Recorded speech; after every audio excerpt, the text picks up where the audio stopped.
प्रभु जल, प्रभु कृपा कीजिए, जल।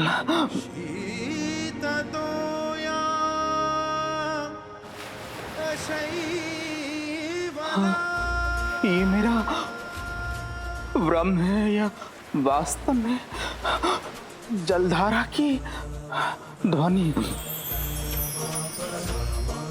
परमानंदे कुरु करुणामय कातरवंगे तव तट निकटे यस्य निवासः खलु वैकुंठे। प्रभु आप धन्य हैं, आपने मेरी प्रार्थना सुन ली।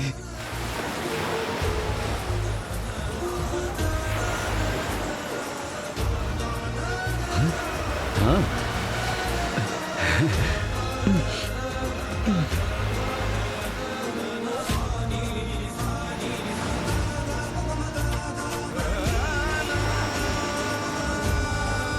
इस नदी के जल ने तो हमें तृप्त कर दिया। अब हम अपना जीवन यापन करने में समर्थ हैं।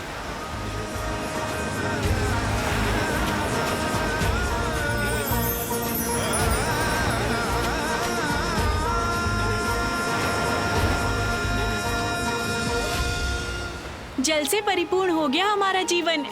अब कोई कमी नहीं है हमारे जीवन में। इस जलधारा ने तो हमारा जीवन ही सुखमय बना दिया। जल क्रीड़ा में बहुत आनंद आ रहा है।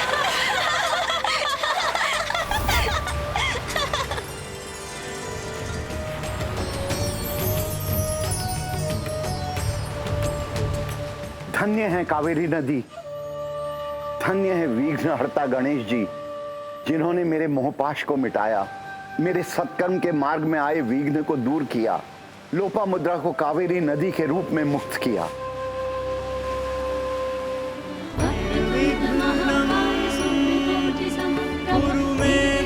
माँ लोपामुद्रा का कावेरी नदी के रूप में प्रवाहित होने से मेरा कार्य संपन्न हुआ। अब दक्षिण में कभी जल का अभाव नहीं रहेगा। देखा स्वामी, जो कोई नहीं करना चाहता था, जो कोई नहीं कर सकता था, वो हमारे पुत्र गणेश ने कर दिखाया। घटनाओं के इस क्रम ने मुझे महादेव के समक्ष अपनी चिंता व्यक्त करने का अवसर नहीं दिया, किंतु अब सभी के यहाँ से प्रस्थान के बाद मैं उन्हें अपनी दुश्चिंता के विषय में बताऊंगा। कदाचित अभी उसमें विलंब नहीं हुआ है।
मनोरंजक है तुम्हारी क्रीड़ा, किंतु इसका अंत तुम्हारे अंत के साथ ही होगा, क्योंकि सर्वश्रेष्ठ जलंधर से किसी का बच पाना असंभव है।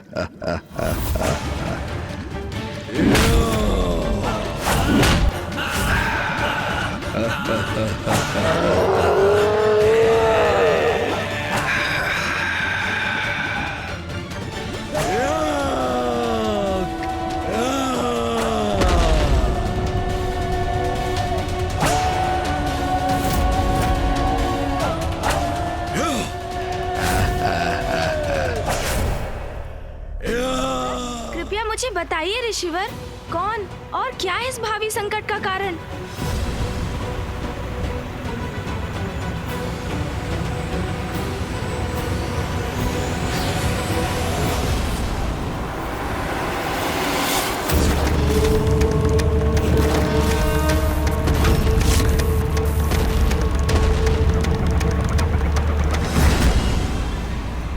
महादेव की क्रोधाग्नि, महादेव की क्रोधाग्नि, महादेव की क्रोधाग्नि, महादेव की क्रोधाग्नि, महादेव की क्रोधाग्नि। महादेव, वो है आपकी क्रोधाग्नि।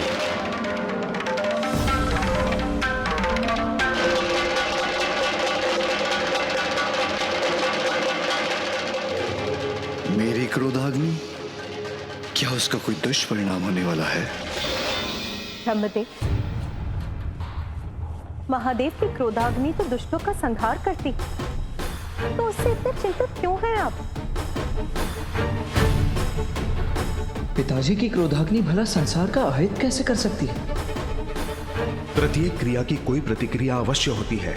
महादेव की क्रोधाग्नि उत्पन्न हुई है तो उसका कोई ना कोई परिणाम तो अवश्य होगा। महादेव का क्रोध तो मेरी श्रेष्ठता के अहंकार के कारण हुआ था।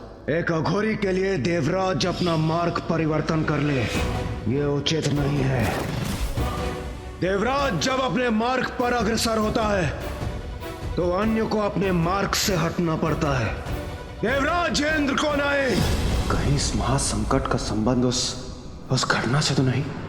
महादेव को मैं अपनी चिंता से अवगत कराने का प्रयास कब से कर रहा हूं, किंतु ऋषि अगस्त्य के प्रसंग के कारण मुझे इसका अवसर ही प्राप्त नहीं हुआ। किंतु महादेव, मेरी आशंका यदि सत्य हुई तो उसके गंभीर परिणाम होंगे। विनाश, हाँ, मात्र विनाश ही होगा।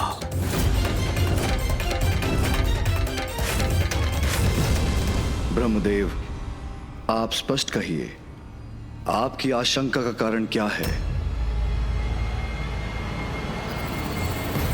आपकी क्रोधाग्नि महादेव, जिसका विस्फोट सागर में तो हुआ था, किंतु कदाचित आपकी क्रोधाग्नि अभी भी शांत नहीं हुई है।